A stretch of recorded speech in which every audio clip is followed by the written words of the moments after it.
want to welcome all you folks to the fall 2021 pre-registration process. For those of you who don't remember me or know me, I'm Greg. I am your advisor, and I've got a slide that's going to talk about all that stuff here in a little bit.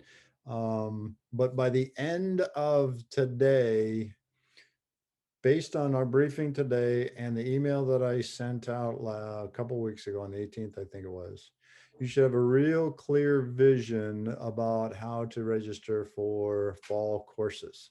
The process will be very similar to what we did in the fall, but there are a few folks that are now in our population that weren't here in the fall, so this will be kind of new to you.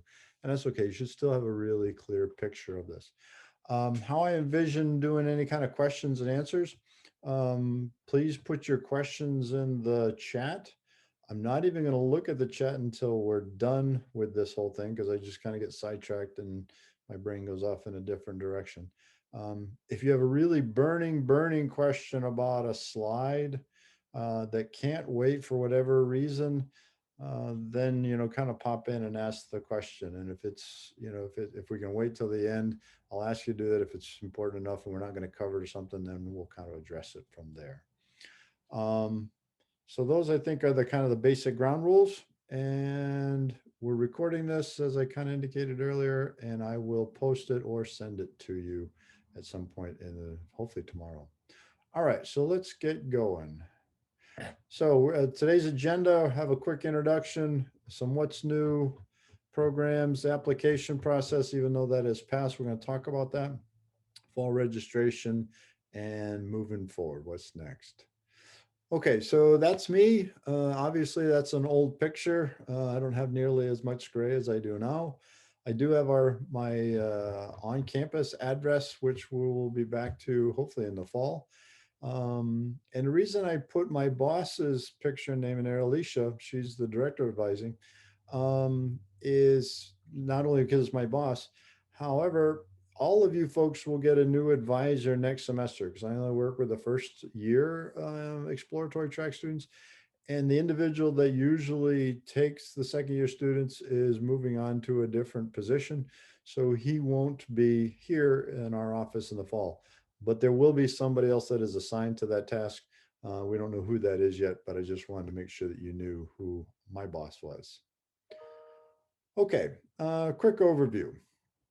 The enrollment appointments have been posted to SPIRE, and if you don't remember or don't know what an enrollment appointment is, that is an appointment that you have with SPIRE. It's not an appointment with a person, but that is when you are first authorized to log into SPIRE and register for classes. And we're going to talk more about where you can find that and how you can find the very specific time. It's very important to know that there's a very specific time that you can do it, that you can first do it. And once that window opens, then it stays open for until the end of that drop in the fall. But the thing I want to highlight here is every 10 minutes, 50 new students can log into SPIRE and start registering for classes. So it's, in my opinion, it's extremely important for you to be very proactive, for you to develop a plan now. And that's what this whole thing is about, this whole pre-registration form and this whole process is to get you ready so that when your enrollment appointment comes, you are prepared to get in there, get what you want, and then get out of there and register for your courses and then kind of move on.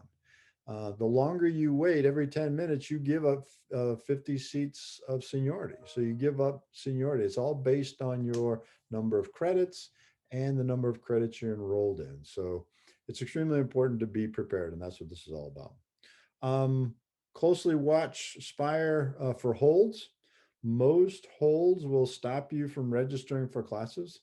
All of you should notice you have at least one hold on there now, and that is mine. You might have more than that. So it's extremely important for you to adjudicate, address, clean up all holds before your enrollment appointment so you don't get delayed. Some of them are very easy to get done, lifted. Some of them might take a little bit of time to get lifted.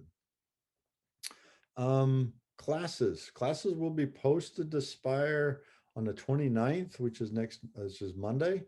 At that point in time, you can start looking at all the classes. There will be some changes thereafter, but a lion's share of the classes will be posted there, but there might be some tweaks. It's at that point in time you can start looking for classes and start putting them in your shopping cart, starting to get ready for your enrollment appointment. You won't be able to register for classes until your enrollment appointment, but you will be able to search for and put them in your shopping cart.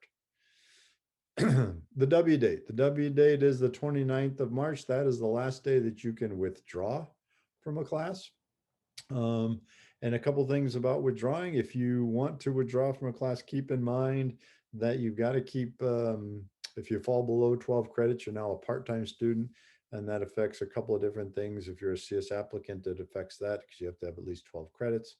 And the other big thing is it affects financial aid and immigration status. So just keep that in mind. But the 29th is the last day to do that. Something I didn't put on here, it might be on a slide or two in the future. I know I'm going to talk about it, but pass fail, the last day to change a class to pass fail is the 4th of May. But there, I do have a slide that we're going to talk a lot about pass fail. So as far as the pre-registration form goes, you will essentially need to fill it out completely. You will send it to me. I will lift your hold after you send it to me sometime after you send it to me, but before your enrollment appointment, I will make notes on it and I will send it back to you. If your form is not completely filled out or is really inappropriate for some reason, which rarely happens, then I will send it back to you saying, hey, you need to finish filling this out or you need to make an appointment with me. Individual pre-registration advising appointments are voluntary. They're not required.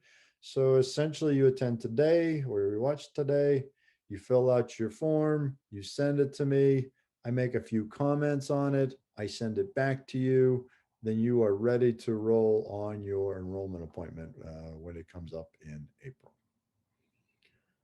Okay, so let's talk about pass fail. And this might be a time where you might want to chime in if you've got any questions on pass fail, because there's some question on this or some misunderstandings. So pass fail, the university has a standard pass fail policy. And the standard policy says essentially that a student can take one pass fail class each semester, and that class will not count towards a gen ed, a major, or a minor requirement.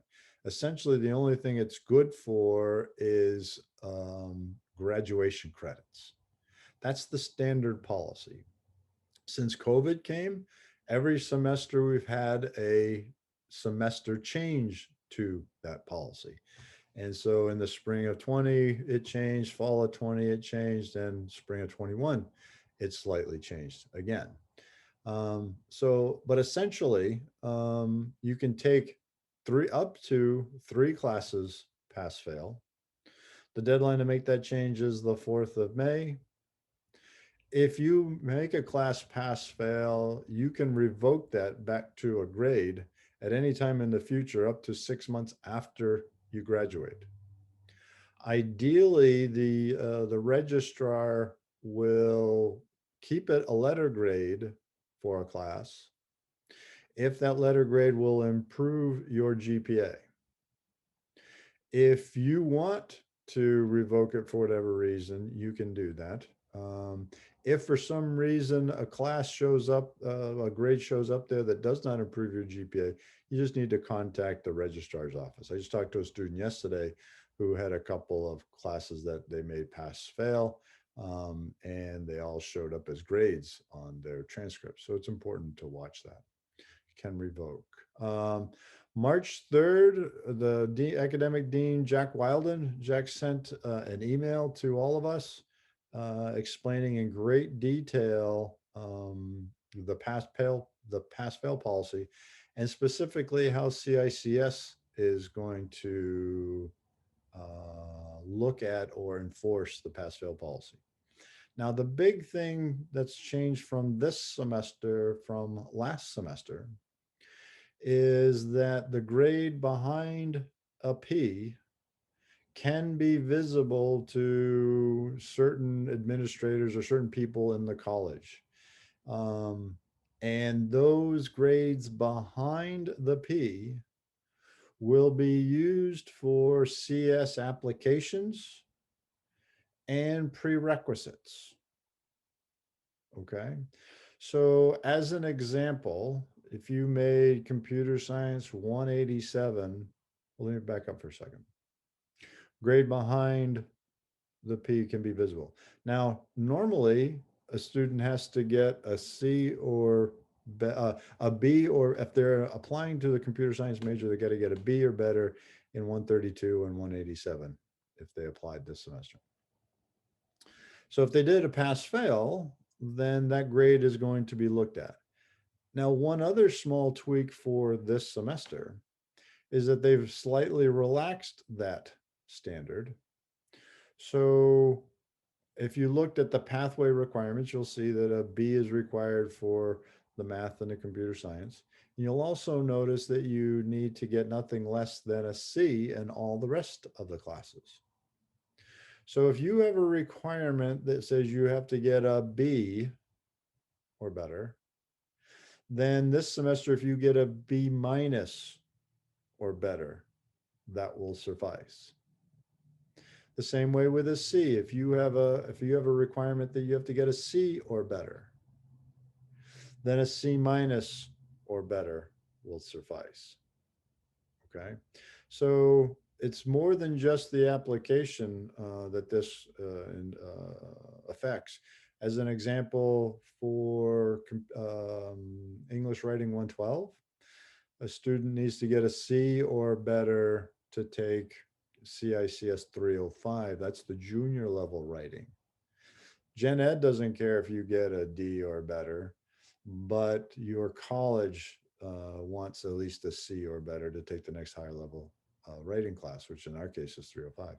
But there again, for this semester, the P will, a C minus will suffice if you did the P for English writing. Last semester, the rules were a P will suffice. So if you have so no need to worry about what the grade is behind your P for last semester. What I just talked about was for the spring semester.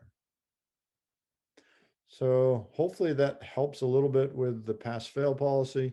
If you have a question, feel free to put it in the chat. But if you got a burning question about that, you can pipe in right now. Good. Okay. So, advising. I am your advisor, and I put still in there just because I'm a very unhumorous guy. I'm still your advisor. You can't get rid of me that fast. You will get a new advisor next semester. My job is to help you navigate majors, narrow your academic focus, and develop some kind of a backup plan. The reason a backup plan is extremely important is because there's an application process to computer science, and not all people get in for all kinds of positive and negative reasons. So it's extremely important to develop some kind of backup plan. So you heard me talk about this in the fall, and you're going to continue to get tired of me talking about this for this semester. We are going to focus on computer science, or the major that you're very interested in. Take those one or two courses that you have to take to stay on that glide path. And then we're going to do major exploration. We're going to explore other options. So we're going to take a class or two in the other area that you have some interest in. After that, then we would look at gen eds. But it's extremely important to have a plan and a backup plan, and the backup plan is going to change every semester because you're going to take a class, you're going to get more interested or less interested in the backup plan. So if you take something and you really dislike it, well, that's good. Then we check that one right off the block. We don't have to worry about that for a backup anymore. It's extremely important for you to be aware that the UMass policy says every student needs to be in a major by the start of their fourth semester. So at some point in time, you might be encouraged, highly encouraged to change your major to something. And that something should not be just something to appease an advisor or appease us, but it is something that is a viable backup. Now, by changing your major, that does not stop you from, that all by itself doesn't stop you from pursuing computer science. The only thing that will stop you from pursuing computer science is all the things that are outlined on the website that talks about all the pathway one and pathway two. But just because you're in a major, any specific major, that all by itself does not stop you from applying to the major. All right. Pre-registration, the one-on-one pre-registration advising appointments are optional, as I kind of indicated before. However, keep in mind that I can only, based on time constraints and the number of students that I have, I can only do one advising appointment during this period. So from the 25th until the 24th. And the 24th is the very last day that new enrollment appointments are issued to first year students.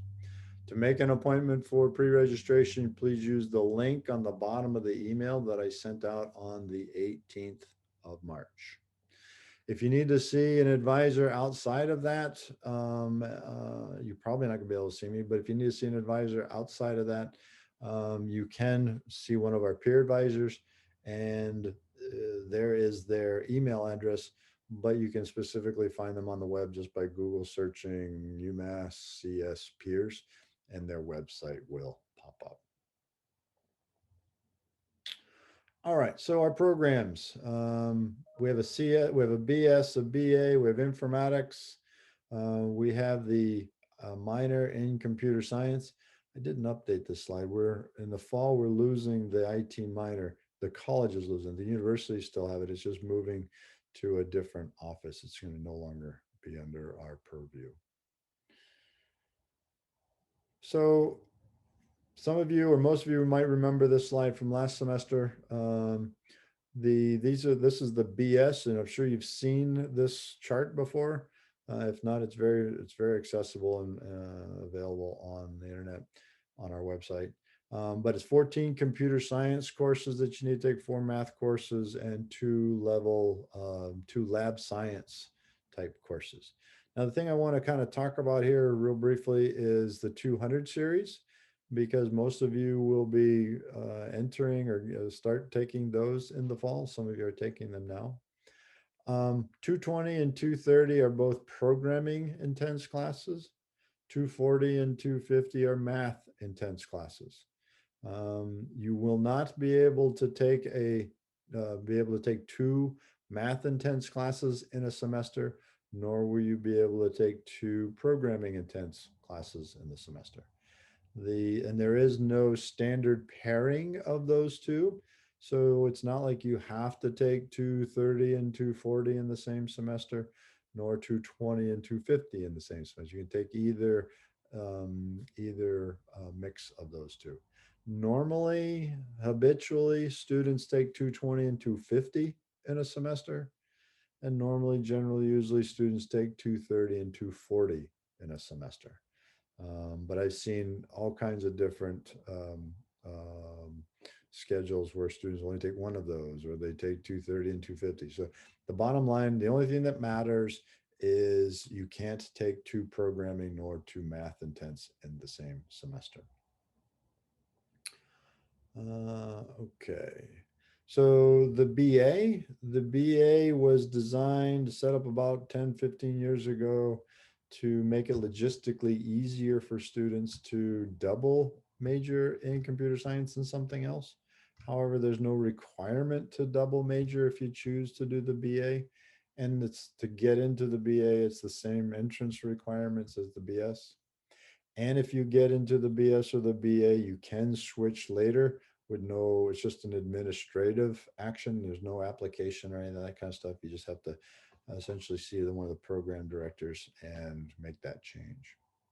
But the BA's got 10 computer science courses versus 14. It only has 3 math requirements versus 4. It does have a foreign language requirement, but it does not have the 2 lab science course requirement. And it has a 4-course concentration.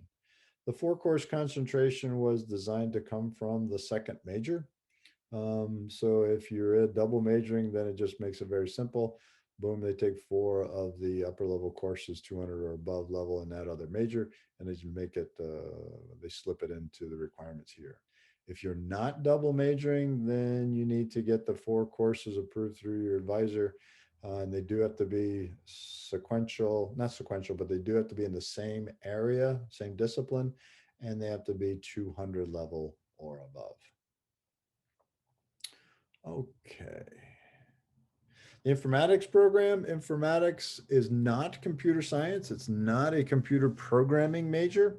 It's an applied CS program, data science. So you're essentially applying your computer knowledge to another area where you're digging for data. So it's really important to know what other area you want to apply this to when you actually submit your application to the major. So the requirements are, there's a correct 7 core requirements, 4 concentration and 6 electives, and then your gen eds.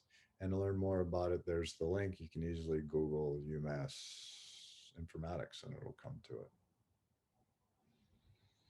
The minor in computer science is a 5 course requirement. So if for whatever reason you change majors out of, if you don't pursue computer science, but you still want a minor, there are some specific requirements. I didn't put the link in there, darn. But you can find it by UMass CS minor, and it'll give you the very specific requirements to get into the minor program for CS. But essentially it's 5 courses, 121, 187, and then 3 upper level courses, at least 2 of which have to be 200 level. The third one can be a 200 level, or it could be a 300 or 400 level course, but total of 5. And you do have to submit an intent form. It's not an application. The intent form is just so that we can identify you, because you will need to submit overrides for the upper level classes. So we just know that you're going to do it.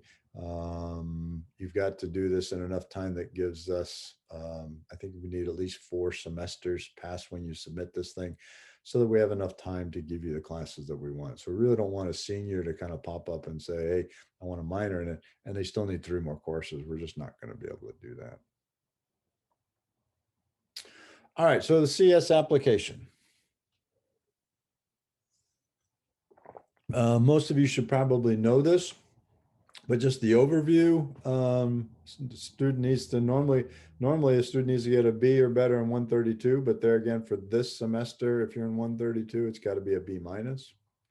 Computer science 187, B or better, but for this semester, a B minus or better.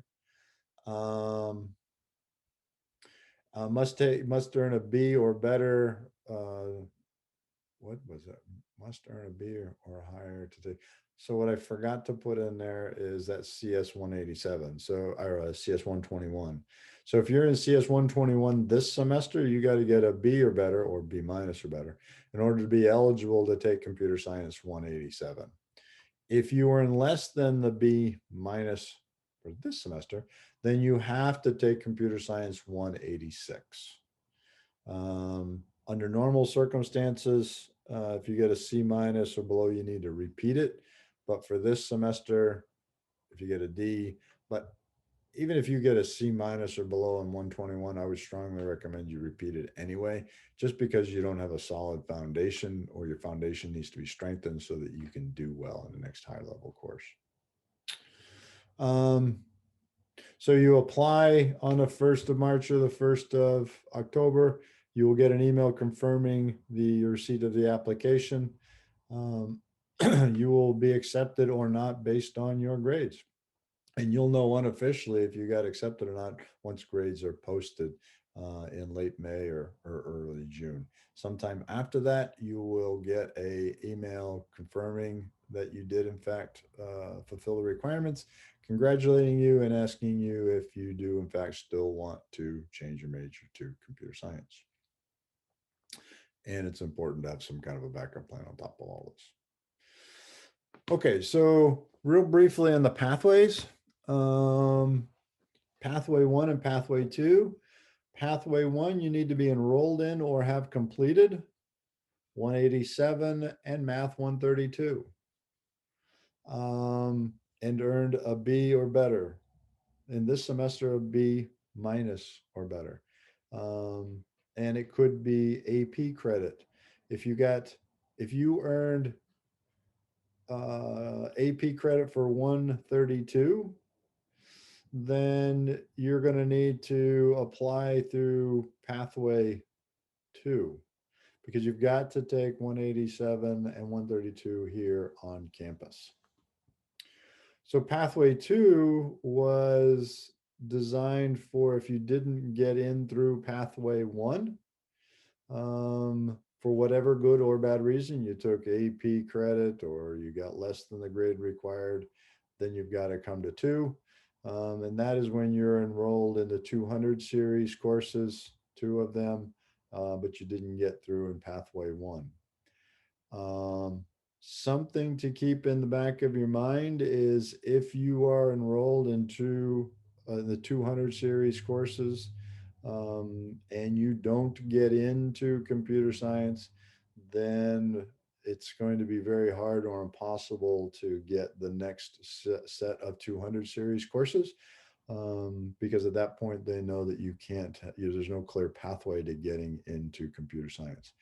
The bottom line is the website is very specific, and sometimes it's so specific it kind of creates questions. So sometimes you think too much about them or read too much into it.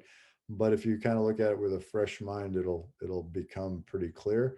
And I'd be happy to talk about this at length, either during our meeting or sometime after.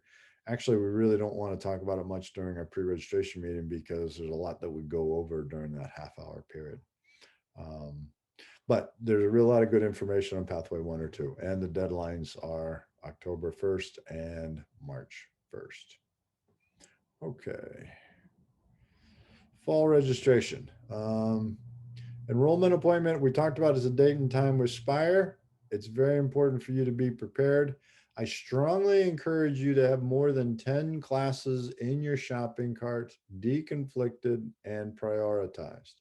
Now you can have multiple sections of a math course in there, multiple sections of a science or computer science or any other type of course. But it's important to have lots of classes in there, because what inevitably happens is the classes that are open, when you get there, there's a chance that your first choice might be full. And so instead of wasting time and going back out of Aspire and finding another section, you should have one ready to go. And so by having them prioritized and deconflicted, if you got to go to your second one or your third one, then that's going to have the ripple down effect of all the rest of the classes on your schedule. So that's why it's really important to have lots of classes in your shopping cart and be prepared. You can use Schedule Builder. I don't use Schedule Builder. I really can't see Schedule Builder, so I can't really be of much assistance to you. If you really want to use that, I've got a lot of students that do, but if you got some questions on that, I would strongly encourage you to check with either probably the peer advisors would be in the best position to help with that. When you're searching for classes and putting them in your shopping cart and preparing for your enrollment appointment, please, please, please watch the restrictions. Read all the restrictions very carefully. I get numerous questions about how students can't get into a class when they have not read the restrictions. Don't assume that all restrictions are the same, even for the same class. They might be, but a lot of classes have different restrictions for different sections of that same class. So it's really important to pay close attention to all the restrictions. And address all holds. Don't wait, don't procrastinate. As I indicated earlier, some holds can be resolved very fast by maybe even as quick as an email. Some of them you might have to prove and give documents, might have to pay a bill. So some of them could take a really long time. Some of them are rather quickly. So don't procrastinate and get your holds lifted. At your enrollment appointment, I would encourage you to register for 3, maybe 4 classes. Some of you might only be 2, and we'll talk about that, I think, here in just a little bit. But it's really important for you to get the 3 or 4 classes that you want, even if they're your 3rd, 4th, 5th, 6th choice. They're your choices. And then after you've registered, then you go back into Spire the next day and the day after. because students are adding and dropping classes all the time. So you might find that a section opens up that you really like, or a class that opens up that you really would rather have than your last choice class. So at that point in time, then you would swap out of the one you like the least for the one you'd like the most.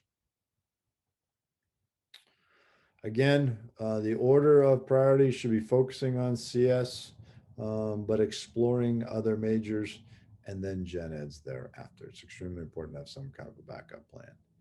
So by the time add drop ends in the fall, you should have at least 4 classes, maybe 5.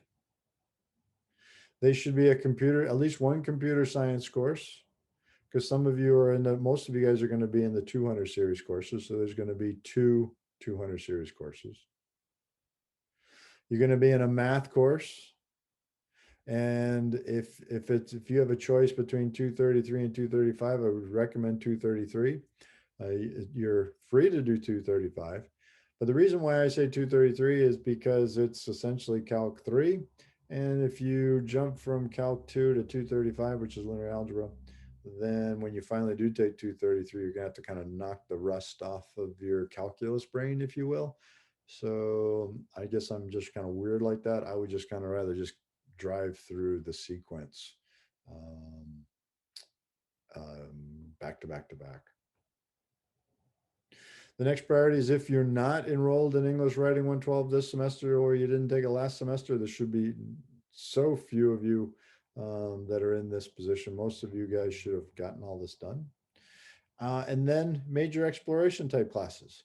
So computer science, math, what I didn't write on here, doggone it. I should even change this right now while I'm waiting, because I'm filming this, I'm recording this. And I want to make sure major exploration. The one that I forgot is the diversity gen ed.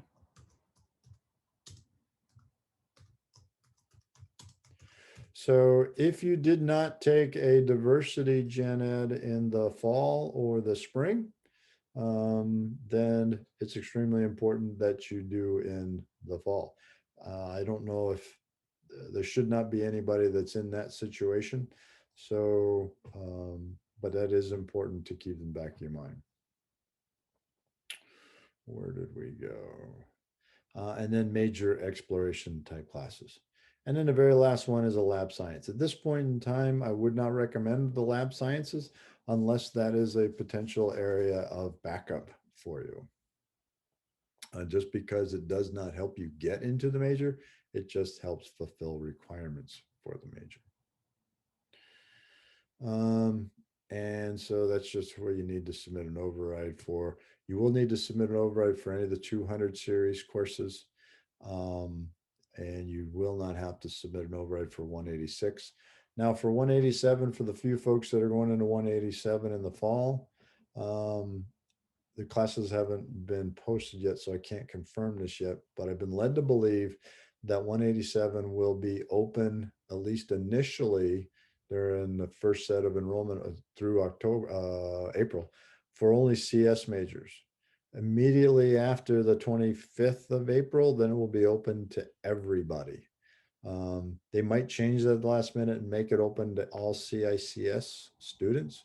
So that is a change from last year, where you had to submit overrides for 187. So please, again, read the restrictions. It will be very clear in there.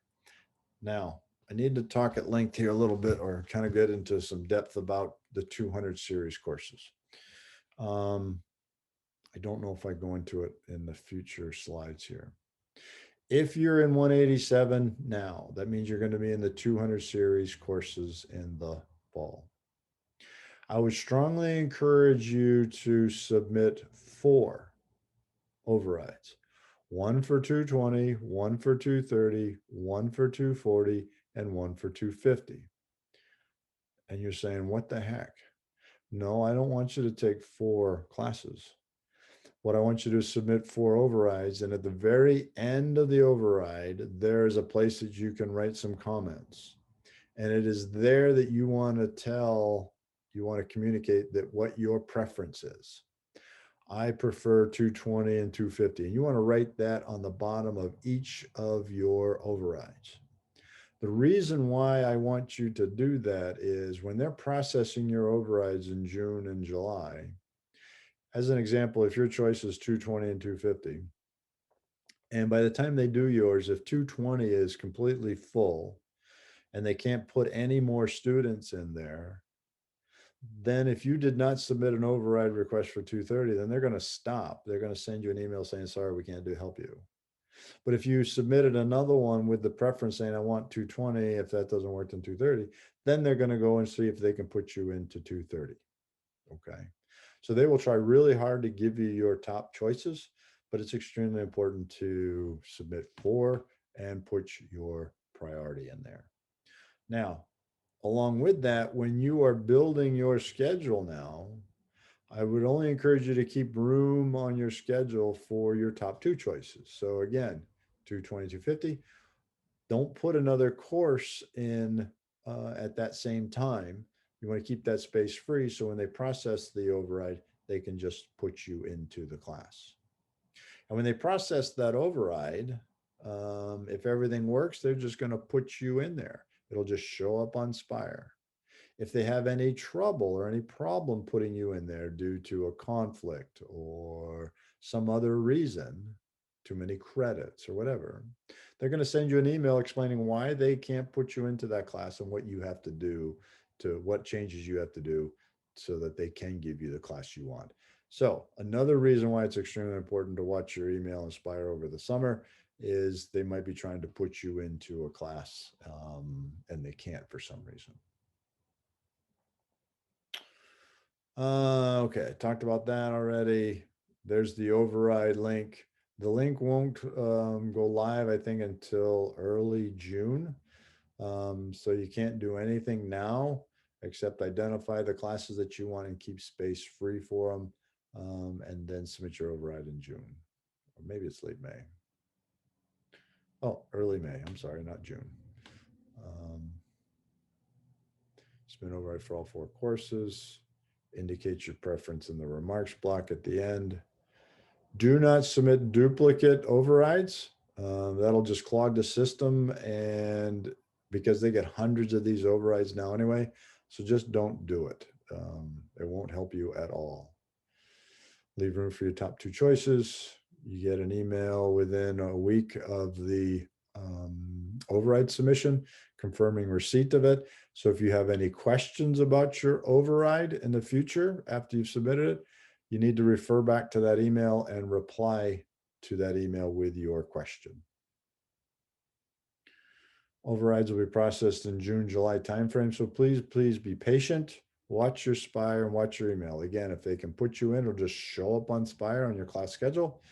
If they can't do it for some reason or they have any trouble, they're going to send you an email.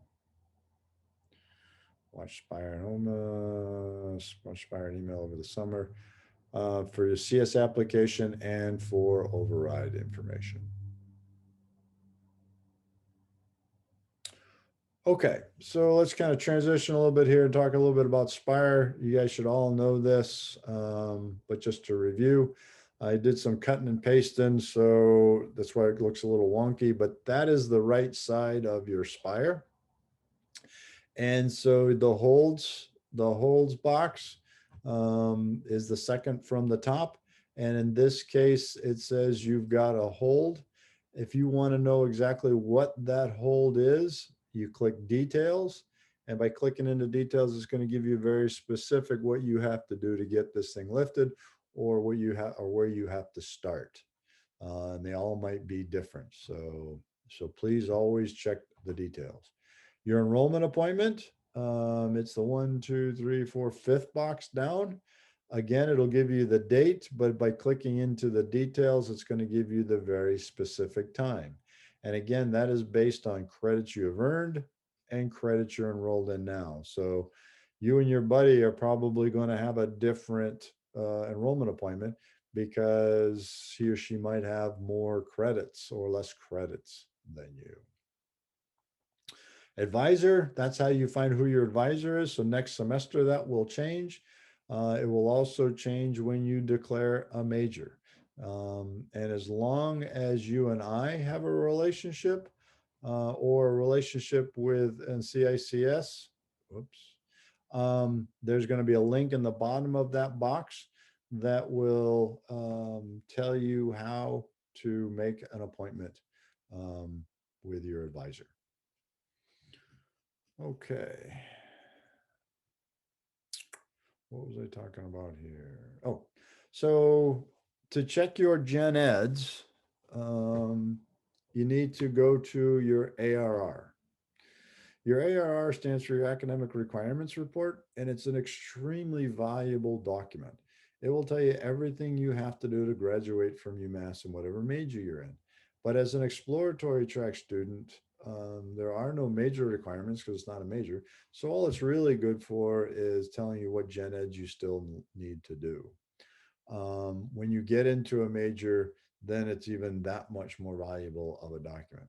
So how you get to it is if you go to your SPIRE page, you go to the left-hand side, the drop-down menu, go to ARR, no shopping cart.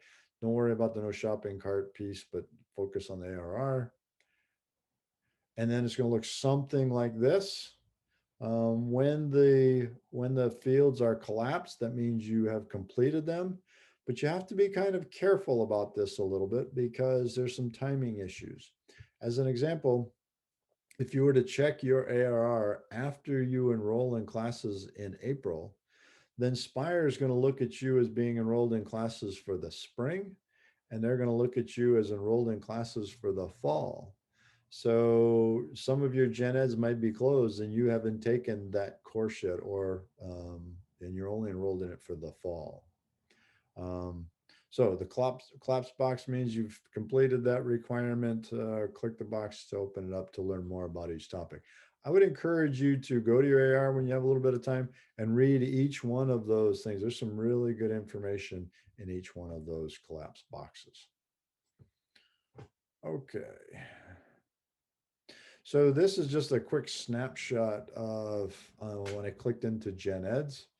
And so if you come down and look at college writing, which is in the middle of your chart there, you'll notice English writing 112, 3 credits, fall of 2019. And this person got credit for it. You see where it says CR, they got credit. That would be where your grade is. And the status is checked off.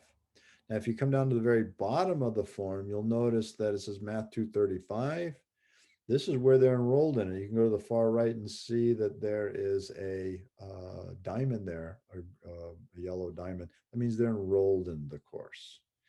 So this is just a kind of a snapshot, and there it goes through all the gen eds if you just keep scrolling down when you open that field. Okay, pre-reg form. This is the front side of it. The back side is just where we have some notes. You don't need to fill out the back side when you fill this thing out and send it to me. This was also in that email that I sent on the 18th. It's really important for you to fill this thing out completely, even the top part. You know, your name, what major you presently are. In your case, you're an ET. What major is your primary major of interest, your backup. If you are a first year student, and we have a few of those, then your GPA is 0. Other than that, you have a GPA. Your enrollment appointment, the date and time, list all your holds, the gen eds, what courses are you in right now, and what you anticipate for a grade. Now, with the anticipated grade, this is not a check on you. It's just a way that we can start the conversation. And so if you really are doing well, then, you know, put it down. If you're not doing well, put it down. That just kind of helps shape what courses we might talk about taking next. So if you know that you're, as an example, if you're failing a class, then you need to put it down. You don't want to tell me you're getting a B or an A in there, because then we're just going to assume that you need to take the next higher level course. So be as honest as you can, and, you know, kind of give me a good gut check, and that's all we're looking for. And then if you've applied to the CS major, indicate that right under there. And then the last box, or the last series of boxes, is what courses do you think you want to take for next semester? And on the far left, first choice or not. So the first 3 or 4 or 5 courses are probably going to be your first choice. And then thereafter, it's going to be your second or third. So you'll put a yay for your first choices and N for your second choices or third choices. And just list them there. You know, what course number? What is the course title? Or what is the prerequisite for it? Do you need an override? What's the reason for taking it? And the number of credits. Be careful with credits. Not all classes are 4. Obviously, not all are 3. So make sure you're checking that. Okay, so the more specific you can fill this thing out, the better either our conversation is going to be, which is optional, or the amount of information that I am going to put back on here that I'll put on the back and some comments that I'll write on the front. Send it back to me in PDF format. Please don't send it back to me in anything else. If you send it to me in a picture, then I'm going to send it right back to you and say, send it to me in a PDF format. It just makes things a lot easier. Summer. A lot of students have asked about taking a summer class. My standard advice is you're free to take a course over the summer, but I'd only recommend you take a course over the summer if it's part of a very specific plan. It fits into your plan to graduate or to get to whatever you need to do. And the reason for it is if you take a course and it's just to knock out a gen ed, inevitably, if you're still here for 4 years, you're going to have to take some electives anyway. It's just going to speed up that whole process. And summer courses are more pricey than during the school year. When you go to look for a class for summer, you'll notice when you look in the restrictions, it very clearly tells you how much it costs. And they're charged by the credit hour. So it's 400, give or take. Some of them are a little bit different, but it's roughly going to come out to be about $1,800 to $1,900 a class. So it's really important that you have a very specific reason for taking this course and it's part of your academic plan. You will also need to request an enrollment appointment for summer classes. For fall and spring courses, the SPIRE, the registrar will automatically send you your enrollment appointment, which is now posted on SPIRE, but not everybody takes one in the summer, so you do have to request one. I think in the next slide, I'm going to show you a quick screenshot of how to do that. And you can start registering for summer courses now. So if you really want one as part of your plan, I'd register for it your soonest opportunity because you can always drop it. And they have an add drop period just like during the school year. If you drop it by a certain time, you get all your money back and so on. So if you go to SPIRE to get your enrollment appointment for the summer, and you go to the main menu and you come down to enrollment, and you come over to summer, winter, non-degree enrollment appointment. Click there. I think there's 1 or 2 fields you click into or fill out and boom, submit. And then you refresh SPIRE and you will notice when you go to enrollment appointments on the right-hand side that you will now have a summer enrollment appointment as well. Okay, what's next? You need to completely fill out your pre-registration form and send it to me. I will read it, make comments, and return it to you. It's not going to be an instantaneous process. I've got a lot of you students. You can rest assured that I won't sit on it for more than a few days. But the next week, I've already got a whole bunch of students. So if you send it to me in the next couple of days, it might take me more than a week to get it back to you.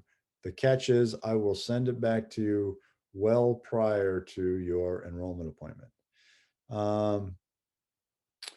You fill it out, I return it to you, I'll lift your hold as long as it's an appropriate, you appropriate filled it out. If you just kind of, just filled it out very inaccurately or inappropriately, then I'm going to send you an email back saying, hey, you need to fill this thing out and or need to make an appointment with me. It's optional that you make an appointment with me. We talk about your pre-registration form. Keep in mind, if you choose to do that, we only can do it one time. But then again, if you know what you're doing, fill out the form, send it to me. I'll write some comments and send it back, and then lift your hold. At that point in time, you will be prepared to register for courses for the fall. If you can't register for them at your enrollment appointment, register for it as soon thereafter. The only reason you shouldn't be registering for your enrollment appointment time is if you're in a class, or if you're in a different time zone. If you're in India or China or something, your enrollment appointment might be in the middle of the night, but that might be something that you get up for and do, because it is an important time. So register at your soonest opportunity on or after your enrollment appointment. Submit your overrides. Again, submit 4, list your priority. Keep in mind, you can only do one program, one CS class when all the dust settles. Watch SPIRE and email very closely over the summer. Keep in mind, if you earn less than a C- and 132 and 187, you need to repeat it. This semester, they're giving you the C- is okay. The problem with a C- and 187 is that your foundation is not that strong, and your probability of doing well in the next higher level class is going to be tough. So well, we can talk more about that at a later point, but that's usually the standard. That's a kind of a holdover slide that's usually very accurate, but this semester, because of the relaxed policy, it's not nearly as accurate. Priority for classes, again, is kind of a recap. We want to get you into the CS courses, the appropriate CS course you need, CS and math. I want you to explore the next priority. Then the next priority is gen eds. So when you're filling out your form, don't go straight CS to gen eds. I'm going to ask what major exploration classes do you want? You can go to gen eds, but by not doing any exploration, you're really not setting yourself up for success, because if you end up not getting in and you've not taken advantage of this opportunity to explore, then I'm going to say, what's next? What are you going to do? So focus on CS, explore, then gen eds, and then declare a major by the end of your 3rd semester. Okay, so I somehow, let's see if I can get questions back up here. I somehow managed to lose my toolbar for questions. Great. Where is it? Chat. There's chat. Okay. I found chat. All right. So I'm going very back up to the very first one. Okay. So just to make sure, pass fail gen eds other than 112 will still give credit and satisfy the gen ed requirement, no matter the grade, as long as you get a P. Just to make sure, pass fail grades for gen eds other than when yeah. So with a gen ed, if you earn a P, then you have fulfilled that requirement. And just as a side note with that, if you took a gen ed or a major requirement in the fall, then you're subject to the pass fail policy of that semester. Okay, so the next question. Whoops. What happens if we don't do well in CS 120 or 187? Are we disqualified for the major? And the bottom line, the easy answer is no. If you perform miserably in 187, C- or below. So what I didn't talk about is the repeat policy. The repeat policy essentially says if a student earns a C- or below in a class, they can take that same class again. The grade they earned the second time is the grade that is calculated in their GPA. And the grade that you earned the first time is pulled out, then the second one is then inserted. You'll always see the grade that you earned the first time, excuse me, on your transcripts, but it will not be factored in. So if you get a D in 187 and you turn around and take it again next semester and you get a B, then the way they've rewritten the pathways, then you will be okay. You will have kind of a small reprieve. So it doesn't disqualify. In the past, it would, but the way they've rewritten the rules, you're okay. It's just important to do well the second time. Same with math 132. What if we get below a B minus? So if you get below a B minus, then you would move into the pathway two, same way, um, not with the same way with 187.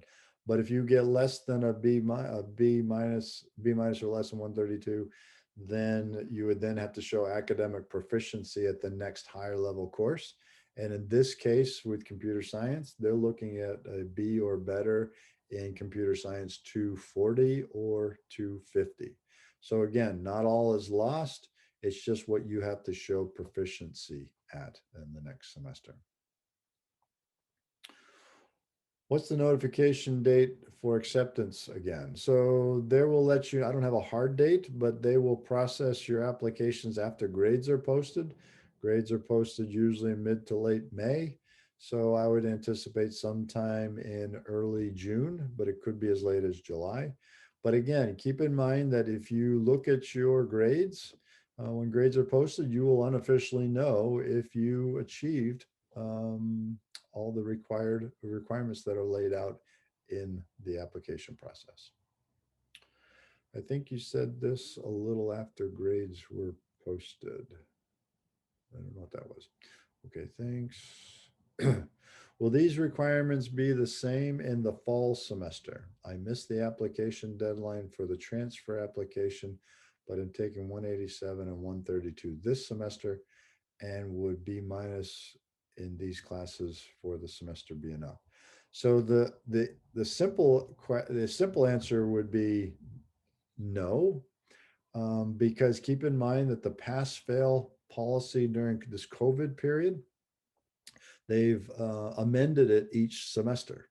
Keep in mind the standard pass fail policy is one course, and it does not count towards major, minor, or gen ed requirements. And then so revert back to the standard grades that you would need to get that are outlined on the website. So essentially in the fall, unless they change the pass fail policy again, which we really don't know, everything's leaning towards everybody being in person and everything kind of going back to close to normal for the fall. If that's the case, then it's a B or better in 132, a B or better in 187, nothing less than a C in everything else. So keep vigilant on if there's any changes to the pass fail policy, and then make sure you're staying really close to the website, what they talk about in the standards. Under the revised spring 21 guidelines, a B minus would be sufficient for these courses. I assume you're talking about 121, 187, 131, 132, and the answer would be yes. So a B minus. So they have relaxed the B and C requirements for this semester only. If they do it for next semester, we'll have to stay tuned. But in lack of guidance, I'm going to go back to the standard. So would you need an override to enroll in 200 level courses this fall since the major is only decided at the end of the semester? So the answer is yes. So even if you're a 4.0 semester, this 4.0 semester from the fall, and again, you earn all A's, keep in mind that grades aren't posted until May, and you're enrolling in classes in April. By the time May comes around, classes will be full, but they're also keeping some spaces available that you won't be able to see in the 200 series courses. And so that's why it's important for you to still submit your overrides. And you don't know how many seats they have left in each of the classes. So again, that's why it's important to submit for and list your priority of which courses that you want.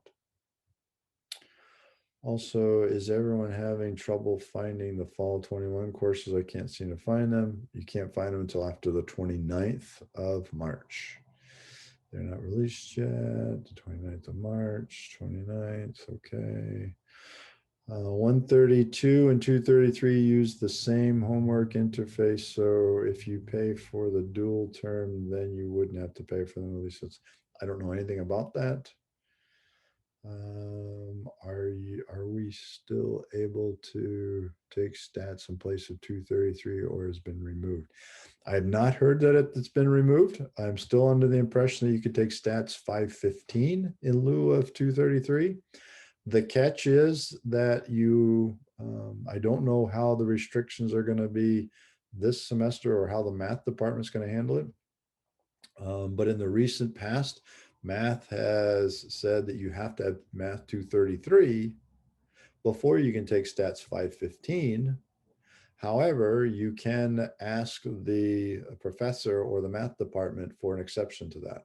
So if you really want to take stats 515, look at the restrictions. If when you go to register for it, because sometimes with math, they don't really, the restrictions aren't as clear as they could be.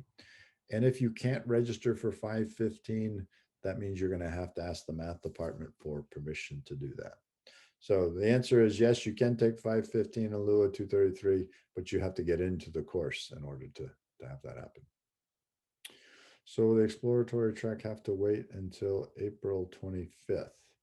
If we straight away have taken math. So do we have to wait till the 25th? No, keep in mind that it's all based on your enrollment appointment, and your enrollment appointment is based on how many credits that you have. So don't make that bad assumption that you're the 25th of April. You might be, but check SPIRE. If we straight away have taken math to 132 by skipping math 132 because we're eligible to do that. So credits for math 130 will get. So I'm assuming that you took math 132 first and you did not have credit, nor did you take math 131. If that's the case, math is very forgiving and very generous. If you're in this situation, then after you've got a C or better in math 132, you go back to the math department and say, I would like to request credit for math 131. They will do that. They will put it on your transcripts and they will give you 4 credits. They will not give you a grade, but they will give you credit for it. So essentially free credits. So just to confirm, we can't sign up for any 200 level courses until we get the override sorted out. That's correct. But one step further, you will not be able to register for 200 series courses until you're in the major. And when they process the overrides, they will put you into the class. So it's not like they approve it and you go register. They approve it and put you right into that class.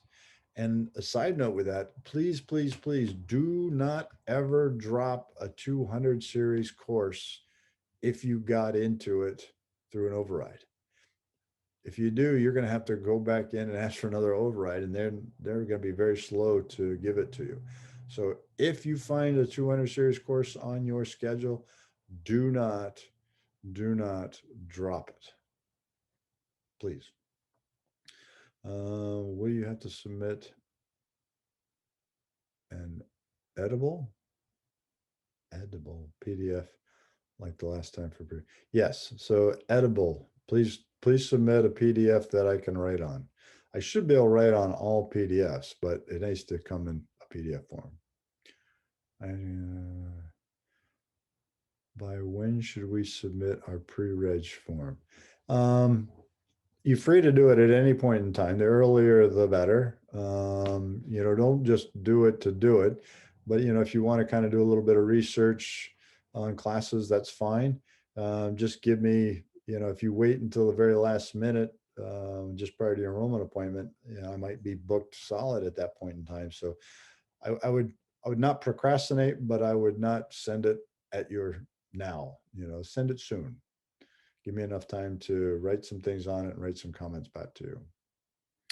Is there a way that we can get the slides? I recorded this. So at the end of this, I'm going to either send you a link to this or tell you where I've been able to post this thing, this recording.